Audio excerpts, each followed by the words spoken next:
Today, I'm going to be teaching you guys how to tame a Griffin in Ark Survival Evolved, the most effective, prominent, and easiest way possible. I've been playing this game for 7 years, so this is going to be straight to the point and really concise. All right, let's get into it, okay?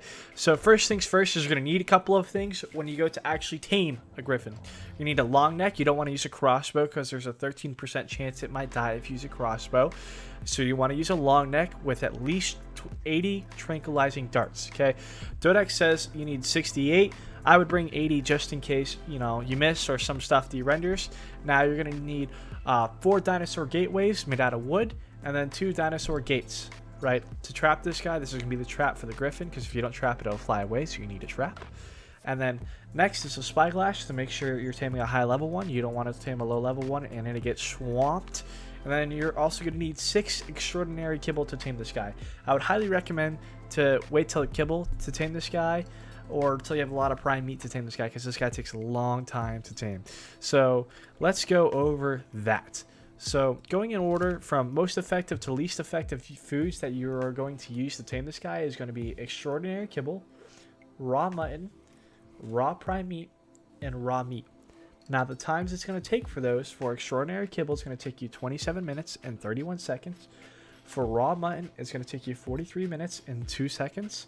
For raw prime meat, it's going to take you 53 seconds and 47 seconds, or 53 minutes and 47 seconds. For raw meat, it's going to take you 3 hours and 51 minutes and 16 seconds. So a long time for raw meat. Now, if you are using extraordinary kibble, lucky for you, you don't need any narcotics.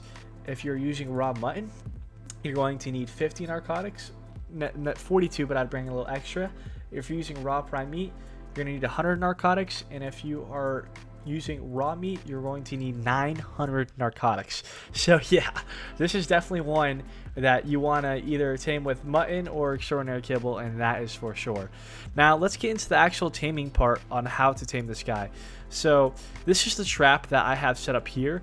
Right, you're just gonna have 4 gateways spaced a little evenly apart that you can walk in and out of, but not big enough to where the Griffin can fly out of it. You also want to have a gate sitting in your inventories. You don't necessarily have to have it, but it just makes the whole thing easier, and I'll show you why. So let me come over here and spawn this Griffin in, and I'll show you exactly how to trap him yourself. So there you go. He spawned in.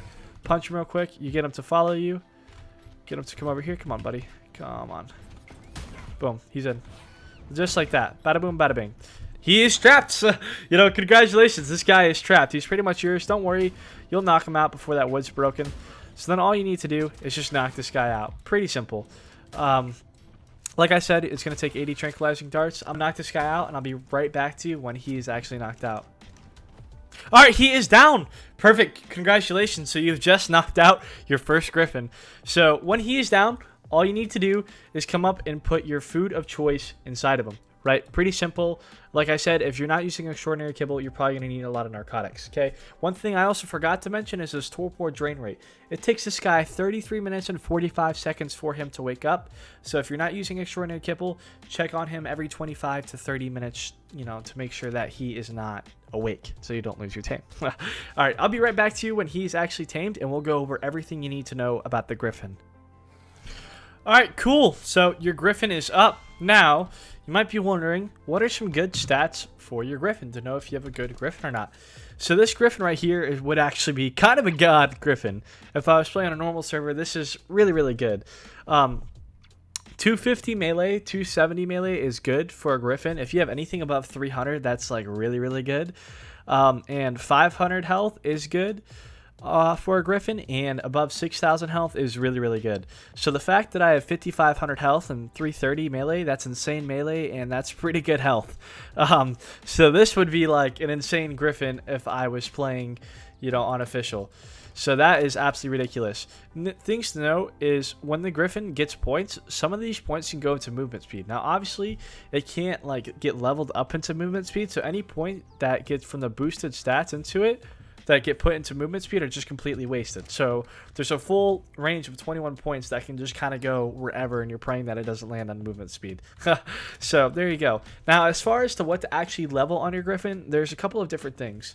Obviously, you want to get some stam. to make sure that you can fly around on this guy, and some weight to carry yourself in a kit.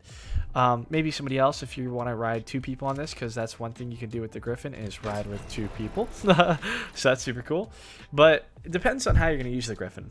If you're going to use the Griffin to mainly snipe people and pick things and just kind of like sit off the back of that, then I would probably go all health into your Griffin. Now, that's not what I would personally do, because I don't like to use my Griffin that way, but there's plenty of people who like to snipe off their Griffins and pick with them. I like to use my Griffins for dive bombing because it's a lot of fun. So I typically go all melee damage onto my Griffins, right?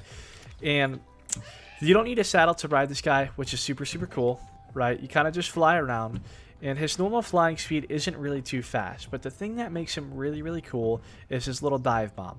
So if you go dive like this, you go so quick. It's not even funny, right? Also, when you are attacking something, make sure that you attack in the middle of the dive bomb, because you will inflict massive damage when you are attacking the dive bomb. If I were to attack right now out of the dive bomb, it's not going to do nearly enough damage. It'll probably do like 1/10 of what the damage would be done if I was doing damage while dive bombing. So that is something that you should know, which is really, really cool. And that's actually a tech. That's called the jump tech, but I'll teach it. That's for another video that I just did. Anyways, that's pretty much it for the Griffins. All I got left for you guys is 3 facts about the Griffin, okay? So fact number 1 is that they can fit through a giant hatchway, which is cool. Fact number 2 is that the ancient Greeks and Iranians and Egyptians had pictures of painting a Griffins of 3000 BCE, and they were said to protect people from thieves, is kind of like the legend around Griffins. And then also, you could spell Griffin 3 different ways in English. I'm not going to go over all of them. But that's pretty much it. I hope you guys enjoyed the video. If you did, please leave a like and subscribe. I try to make these as concise and consistent as possible, so that way people, love my content. If you didn't, may God bless you all. Peace. Bye.